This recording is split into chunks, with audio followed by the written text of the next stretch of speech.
Welcome to the Rogue L&D Hot Shots podcast, allowing you to meet some of the brilliant folk driving people performance and development forward in an informal and human way. My name's Tom Bailey, award-winning L&D leader and passionate maverick for all things development. Join me as I ask questions of some of the industry's most innovative and interesting people. I'm Michelle Parry Slater. I'm the author of the Learning and Development Handbook. I should show you a copy. There we go. Learning and Development Handbook. The new yellow edition came out, second edition came out in September. And thank you for giving me the opportunity, Tom, to share a little bit about me.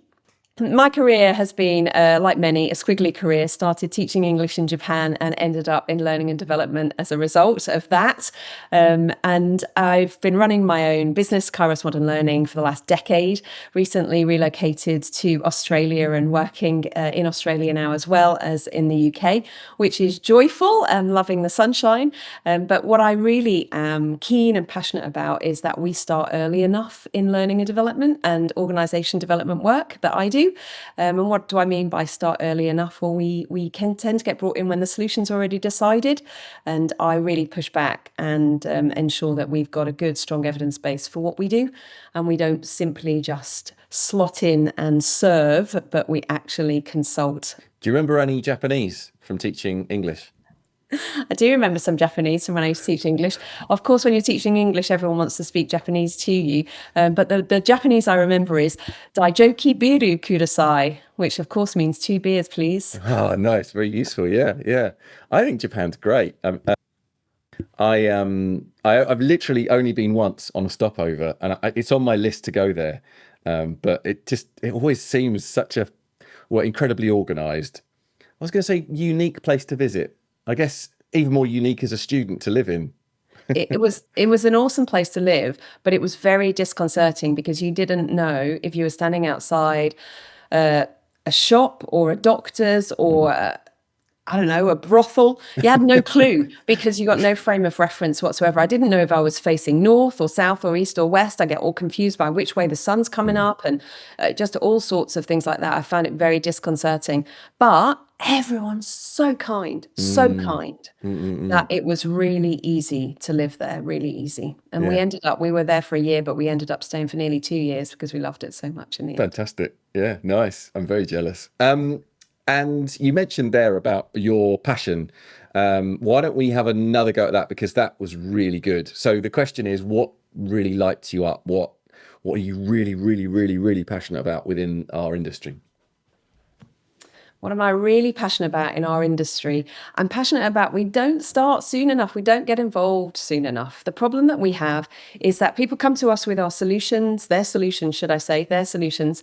And when they come to us, they're expecting us to serve and deliver. And that's the wrong place to start. We need to start sooner in the journey. And for me, that starts with relationships. So even before there's a problem to be solved, building good relationships, understanding your business, understanding the language of your business, talking that language, not talking the language of learning and development.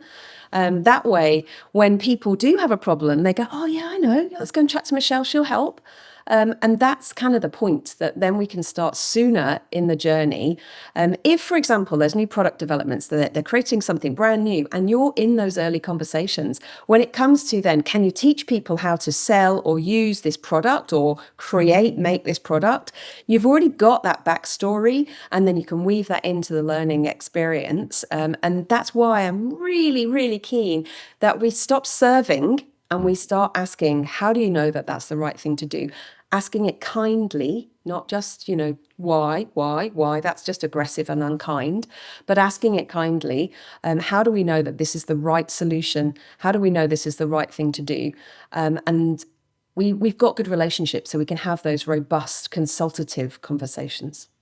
I totally agree with you. And actually, you see it externally, not just inside an organization, but also externally, where you see a job ad and you go, what do they really want?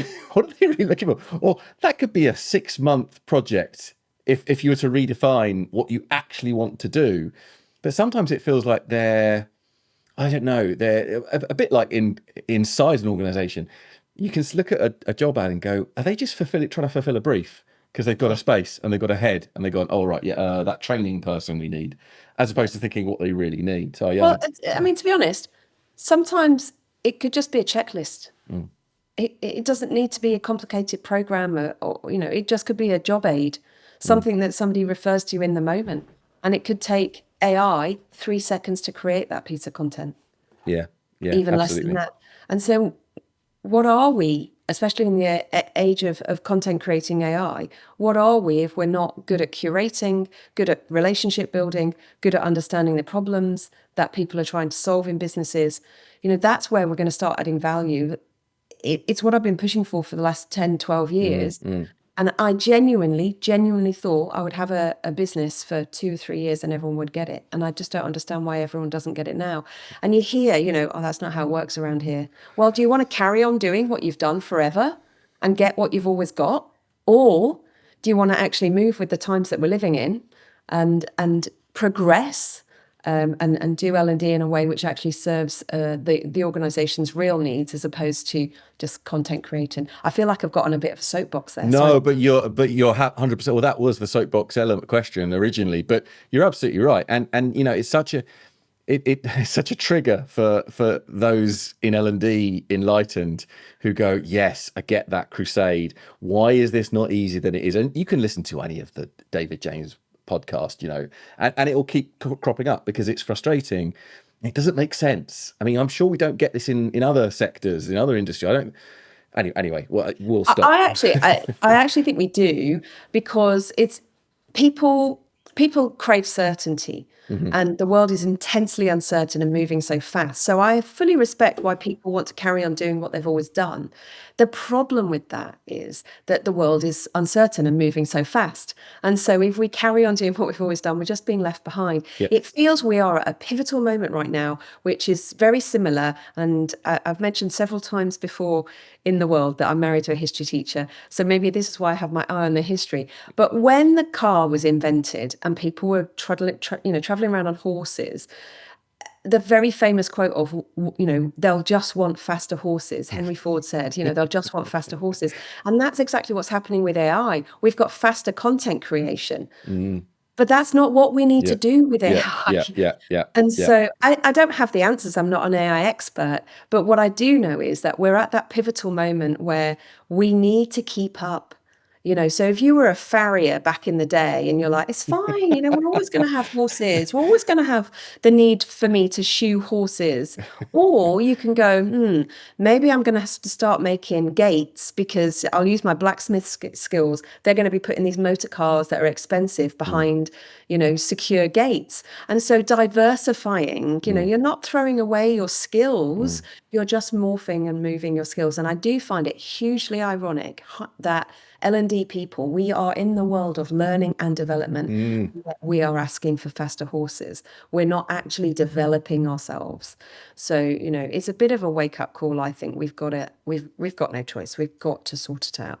An excellent reference. Thank you for that. I do love the faster horses comment, because it's so, everyone gets it. It's so obvious because we've got the beauty of hindsight and time on our side.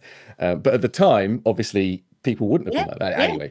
And that's why I respect it. That is why I respect people's, moving at the pace of their own organisation. I get that. And I encourage it, because you either have a revolution or an evolution. That is a chapter in my book for that very, very reason. The difficulty is that if you don't learn from history, you repeat history. So we can learn from that experience and we don't need to repeat it. The next question is, what is the best L&D you've seen? And it doesn't have to be your proudest moment, because we'll come on to that later. But it doesn't have to be something you even worked on. It could be something you saw. But what was it and why was it so good?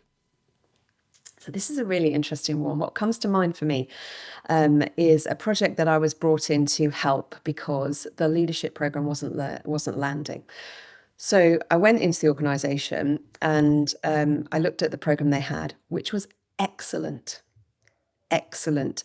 So if you were to write down what would make good learning and development, it was well curated, it was totally blended, it was the same material offered in different resources, it was at the pace of the organisation. There were so many elements to it that were great, and yet it didn't land at all. People were not engaging, people were cancelling engagement at the last minute, people were deprioritising learning. And they said, come and help us to make this work, because we've got a really strong business case why we need better leadership.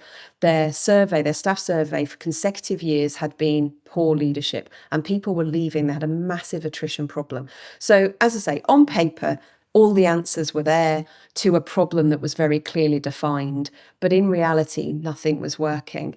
And so when I went and I just observed, I just noticed how people were with each other.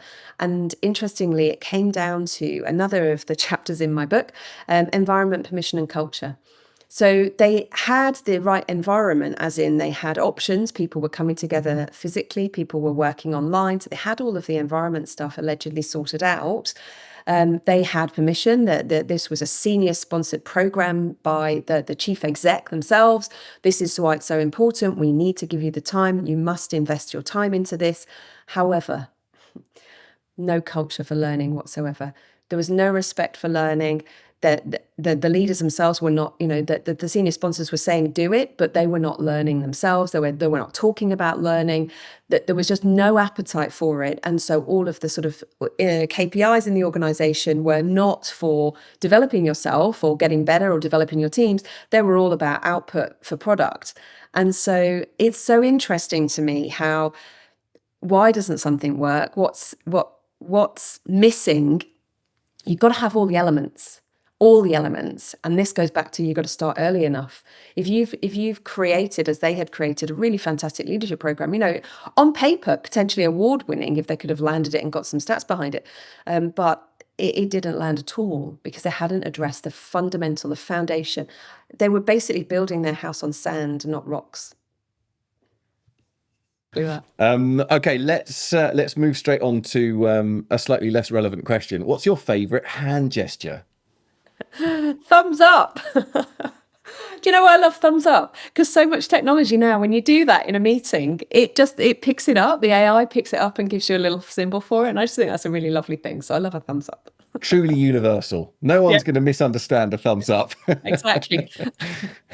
Okay. What's one thing you didn't learn? So a lot of people take this in different ways. So I almost don't want to prompt you too much, but you could take the Nick Shackleton approach, which is resources over courses. Although obviously other people have popularized that as well, not just him saying that. Or you could, some people take the learning through doing, which is a bit of a cheap one, but I've done it so much that I never learned it. They're railing against teaching, I think, rather than anything. So let me understand the question. The question is, what is something I didn't learn? As in, what is something that I know that I didn't learn? Or you are competent at or good at, but you have never learnt it. See, I'm gonna disagree with the question, because if you know it, it's come to you somehow. So let me further push that then. So if you think about SatNav, no one's gone to study ordnance survey maps. They just use an interface which has got nothing to do with map reading. I disagree. Oh, this is brilliant. I want more disagreement. This is why I disagree.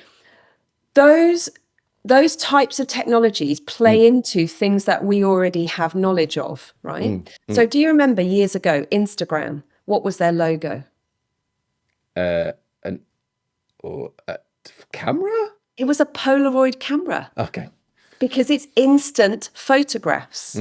Okay, so we already had a frame of reference. There are very few things in the world that are launched and that are successful that we don't already have a frame of reference, which is why it's so hard to move away from what we've always done. So we've all now been using the internet for so many years that we know top left, what happens in the top left of any internet page is the home button. Sure. So we've I guess your question is around almost the osmosis of learning rather than the actual consciousness of learning. But the brain is brilliant. The brain subconsciously applies what it knows, even when it's not consciously being asked to do that, which is why, for example, we have now got a different car because we've moved to Australia, and the indicator stick is on the other side to the cars I've driven all my life, and I've been driving for over 35 years. So every time I go to turn right or left, I put the windscreen wipers on. because my brain has already hardwired where is the indicator stick. However, I had to learn that, albeit 35 years ago. Yeah. So I have to say, I disagree with your question. Human beings will look for the quickest, cheapest route so their brain is not taxed. Yeah. And consequently, we will always be applying the frame we have to the frame that we are now looking at. So there's nothing that I've not learned. I've learned everything, even if I learnt it as a baby. You are academically and technically absolutely right. Thank you for pulling apart this question. It was merely one that I meant around resources over courses. It was merely the one to try and dispel the myth that you can't, because when people at the point of need can use a cheat sheet, they can use SatNav, they can use tax services. Actually, there's a really good one in Australia that is it in the UK? I can't remember, but they do it all for you and you don't even have to think about filling out tax forms. That sounds like Australia to me. Yeah. It doesn't sound like the efficiency that you might get in the UK. That's true. That is true. But to be fair, I understood the question in a different way. So when you said to me, what have you not learned? It's that thing that you keep being taught, but you keep not accepting. And for me, when you first said that question, I have a very clear thing of something that I didn't learn, which is learning to say no. Well, why don't you give that as the example, but prefix it with your complaint or however you want to phrase that? I think we should just include both. It's true. So the one thing that I haven't learned in life is constantly, I'll say yes when I should say no. Now, actually, you get into a lot of good stuff when you're just a yes person. Yeah, sure, let's do that. I'm now living in another country because I was like, sure, yeah, let's do that, which is pretty dramatic for no real benefit or reason other than the weather's amazing and it's a really nice experience. However, it has harmed my business because I've been too trusting.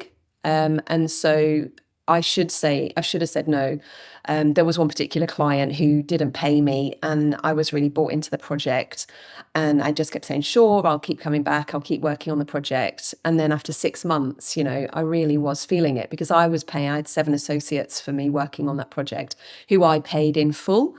Of course, because that's me and I pay on receipt of invoice. So I should have said no sooner. And that's just one example of when I should have said no sooner. But yeah, I have not learned that life lesson. And part of me doesn't want to learn that life lesson. Part of me wants to maintain the innate good in people. And so I don't want to really learn that life lesson. But it teaches you in other ways, doesn't it? It teaches you the resilience. It teaches you the resourcefulness because, how on earth am I going to pay 7 associates when I haven't been paid for 6 months? So there's all of that going on. But that's definitely something that I haven't learned, even though my conscious and unconscious brain are shouting at me. It's a really good example and incredibly open. So thank you for that example. And I do understand. And actually, I really appreciate you saying yes to being on this podcast. But I also empathize with that approach because at the moment I'm taking time off and I'm saying yes to everything. It's 99.9% voluntary. And some of it's really interesting. Now I'm essentially doing favors for people by, I'll sit on that council or I'll be part of that kind of trialing team. And I also agree with you about that force for good. I think we all need to maintain that. But how do you manage that when it goes too far or when people take advantage of that? Yeah. That's the lesson that I keep needing to learn. What is your proudest moment? My proudest moment in my career? My proudest moment in my career is randomly not really an L&D moment. When George Floyd was murdered in the US, I was working with the CIPD at the time, and they've been my client for a very long time, and I love working with them. And the request to support people of colour in the CIPD at that time was made by Peter Cheese, and the request was, what do you need, what do you want, what can happen here to support, because we need to address the ripples that had, and I feel like it affected the UK, certainly the US, perhaps more than I noticed it's affected in Australia. But at the time, I was super proud and absolutely bricking it to be asked to host and facilitate the conversation. And that conversation was an invite to everyone in the CIPD to join in a Teams call where anybody who was affected could speak, predominantly our colleagues who were people of colour, and they chose me to facilitate that. I'm not 1,000% sure of why they did that, why they chose me over anyone else, but I am super proud that they felt that I would hold that space, that I would be respectful, and that as an ally, I wanted that to be a positive experience and to move something, to create an action out of the end of that conversation. And that genuinely is my proudest moment. But as I say, probably my most nerve-wracking moment as well, because I didn't want to get that wrong. It felt really important to me. Just for some context, and not that anyone knew that at the time I was asked, but I studied African American women at university, and I specialised in African American women in film and representation. And so that was hugely why that was so proud for me, that, obviously my actions as an ally were seen and heard and noticed in a way that I hadn't consciously been aware. Yeah, that's amazing and humbling, incredibly humbling, I'm sure, as an experience. I can understand why that's such a proud moment for you. And whilst it's not a pure L&D one, I think it's an industry one, which is super important. And just going back to where you said, I don't know why they picked me, which I know was self-deprecating British, but they picked you for all the reasons you just said, obviously. And I equally, that would have been so nerve-wracking. But you did it, and you did a great job. So kudos to you. And thank you for doing that. Because if people don't do that, then nothing changes. So, yeah, awesome. Well, I mean, it was good on the CIPD for actually facing into it and saying, we don't know how to help here, but we want to do something. What does that look like? So, Peter Cheese did lead through that, and I respect him for it, for sure.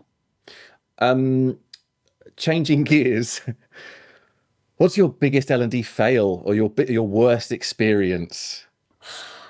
So the very first time, I'd done a lot of public speaking with Hearing Dogs for Deaf People. I got involved with a charity years and years ago. And if you ever want to be a public speaker, I really recommend volunteering as a speaker for a charity, because they need you, and they need you to advertise and advocate for them.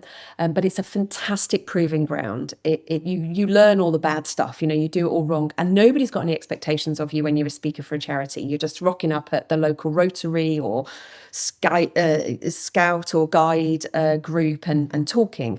So I'd done all of that experience, but I hadn't had a lot of experience speaking publicly in businesses.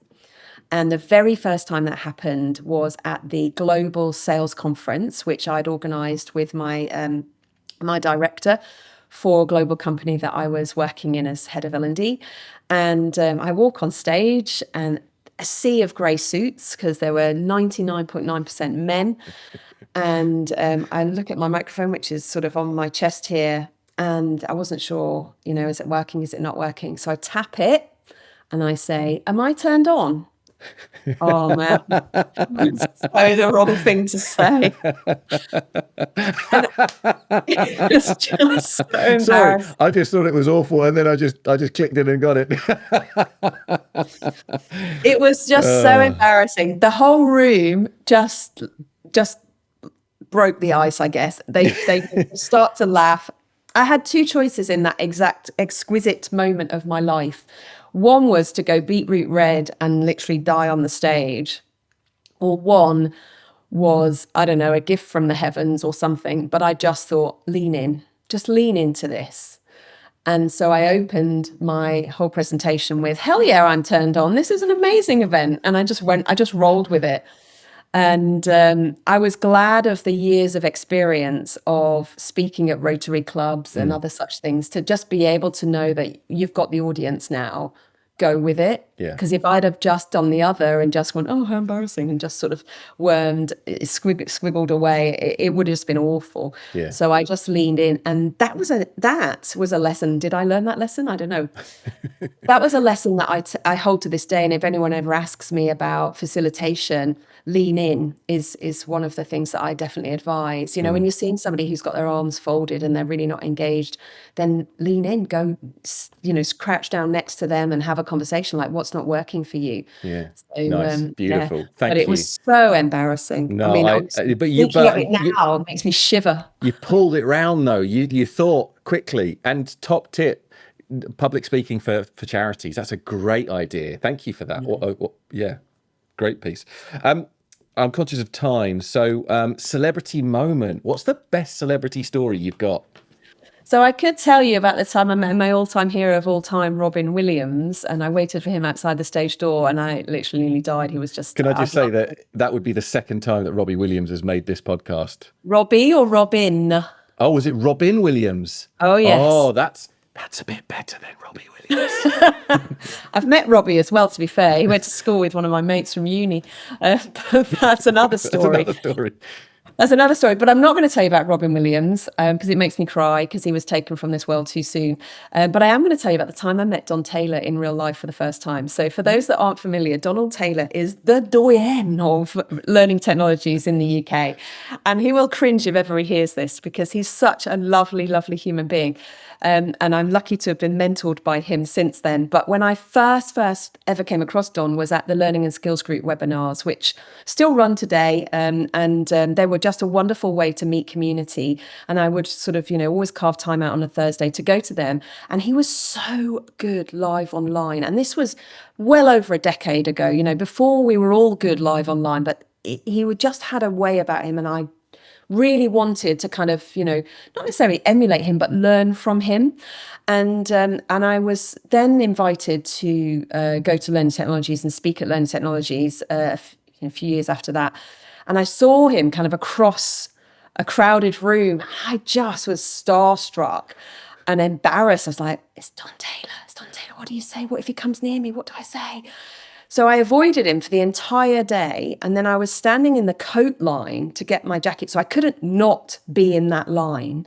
And he came over to speak to somebody else. And he was standing literally 2 feet away from me. I was like, eyes forward, don't look at him, don't look at him, eyes forward, don't look at him. And I just carried on kind of like, just don't look at Don. Don Taylor's right there. Anyhow, years later, I told him this story, and my goodness, he laughed so hard. And it was when somebody had introduced me to him and said, "Oh, do you know Don?" I was like, "No, I don't know Don. I'm looking at my shoes." But he's just such a lovely human being. Really nice. Yeah. But that did feel like meeting a major celebrity. And now I like, call him a friend. So it's just bizarre. But again, that taught me something. See, we're always learning. Our conscious mind is always working. Because what it taught me is if people ever think of me like that, I would be horrified. And I'm not saying I'm in any way a celebrity, but once you've written a book or once you've been on a few podcasts or something, there is a distance. And there shouldn't ever be, no. We're still humans. We still use the bathroom. We still have breakfast, Yeah. And so I don't ever want that to ever happen. So I want to always make sure that I'm available to anyone who wants to have a conversation. Yeah, no, that's brilliant. And I know exactly what you mean. Meeting Nick Shackleton-Jones at Bracknell Library was a similar scare. Not obviously the Bracknell Library bit, but and actually David James as well for the first time, who's the most affable, easygoing guy. But you can't help but be like, I've heard you so many times. Okay. The next question is always a bit of an interesting one because people take it in so many different ways. But Emperor's New Clothes. So a time at which you believed something to be true, but all around you were a chorus of the opposite. So my Emperor's New Clothes is evidence-based practice.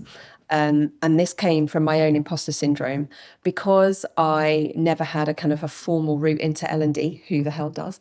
That was rude. Some people do, obviously. But a lot of people don't sit at school and go, Miss, when I grow up, I want to be in learning and development because they've never heard of it.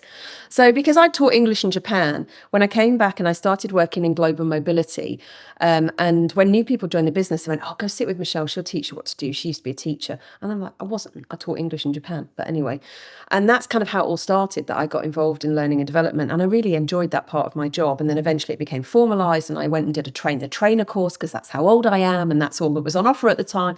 So I did my train the trainer and now I'm a trainer. I'm like, I'm just the same person I was like 10 minutes ago.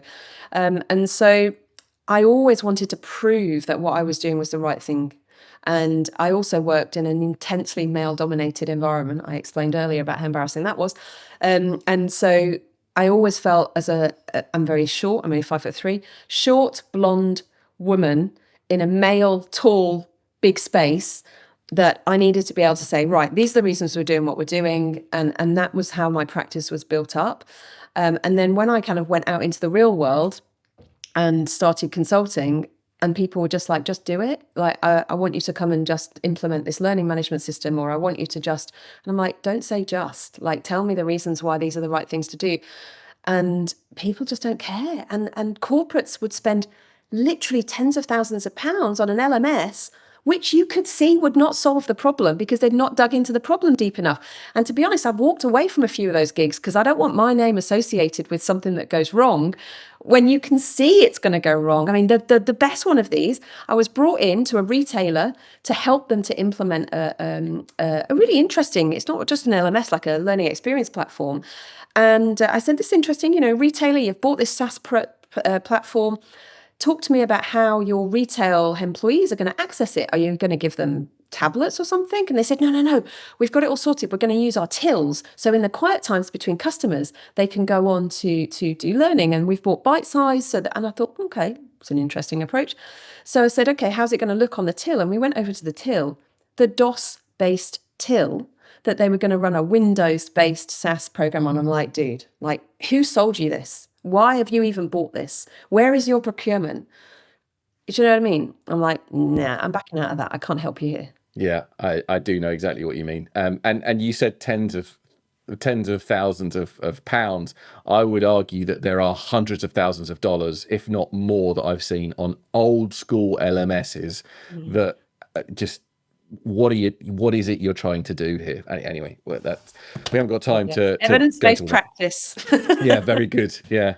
Okay, so last question is, or the last official question is, what's your best advice for others? So my best advice is be kind to yourself and be kind to others. What do I mean by that? It sounds trite. You need to be able to ask, how do you know? So when somebody comes to you to ask for you the service, give me a course on this, or put Johnny on a sales course, how do you know that that's the right thing to do? But you need to be kind to yourself. Sometimes that might feel too difficult a question. And sometimes we just have to go, okay, I'll put Johnny on a course. And if that's the kind thing to do for you, then fine. But if you can hold yourself to account, we will as a profession become better. I don't ever want to be that person that tells somebody else how they should do their job. You will not find the word should in this book. It appears actually twice, but the context is fine. I'm not telling anyone what to do, because you have to go at the pace that you can mentally cope with. You can have to go at the pace that you can, your business can cope with, and pick your battles. Of course, we all want to be using fantastic learning programs and digital and social learning is rocking, and we've got a great learning culture. But the reality of the world we live in is hierarchy and barriers and not enough money, and the dog was just sick on the carpet or whatever, So you've got to deal with life as it's thrown at you. So be kind, but be kind to others by asking them to just improve their game a little bit, but go at the pace. Beautiful. Thank you very much. That's wonderful advice, and a nice reminder when we are pushing for better practices in L&D, that we are human. So yeah. Thank you so much, and you definitely are a celebrity. I love that you've managed to get the book. You've managed to get the book in frame on at least 2 questions, which is impressive, and it is a brilliant book. I personally use it as a great resource. So if there's things that I'm thinking about, I go to the relevant bit, and But you got this one though. That's definitely got that one. Yeah. They make a lovely bookended pair. I feel like in Australia, you've got fertile ground to get at least, to get the first edition and get the second edition and then go back. Hey, you've read the second edition. Now see the context where it came from. But no, thank you. It's funny that you say you are a celebrity. I was literally going through in my head as we were just wrapping up there. I was just going, that's embarrassing, Michelle. You just put yourself in the same frame as Don Taylor. Rubbish. That's not embarrassing. And I should have mentioned as well, actually, Don Taylor, his global survey is brilliant. What would you get?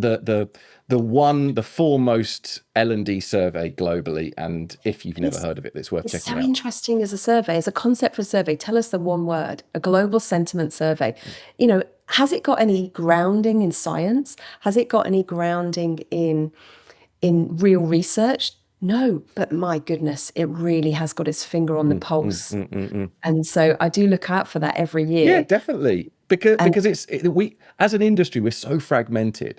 It's one of the few things where, as a global profession, and it's hard to even call it a profession, going back to what you said earlier, and you're bang on the money. You know, we're disparate groups of individuals doing different tasks in L&D. So it's one of the things that brings us together and goes, right, this is how people are feeling and what people are thinking about. And it just so happens AI seems to be topping the charts the last couple of years. Yeah. Yeah. Anyway, there's a feeling we should know about AI and we should get involved in AI and we should be doing AI. But I'll go back to my final advice, which is be kind to yourself. Your organisation might not be ready. I mean, if you're implementing a new LMS right now, you know, traditional learning management platform, you're probably a good few years away from having a conversation about how you can use a chatbot. Absolutely. Thank you to our guest and to you for listening. If you want to boost the impact of your organisation's people development practices, I'd love to connect. You can find me at thomasbailey.co. Alternatively, you can look me up on LinkedIn.